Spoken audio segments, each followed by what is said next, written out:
In this video, I'm going to show you how you can use the demo account and in trading 2-on-2 so that you can practice and you don't lose real money. And it's very simple. So what you're going to do is you click on the bottom right and you just click here. Then we have this menu and we're going to scroll down all the way to the bottom. Then we have this option, switch to practice, and you're going to click on that. Then you're going to select which account you want to practice in. So there's the invest konto and the CFD account. CFD is for margin trading and leverage trading, and the invest is just for normal investing. Let's choose investing for this video.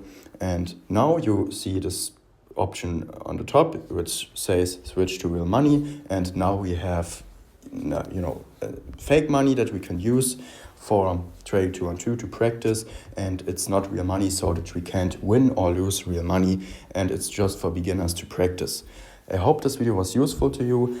If it was useful, please consider subscribing. I'll see you in the next video. Bye.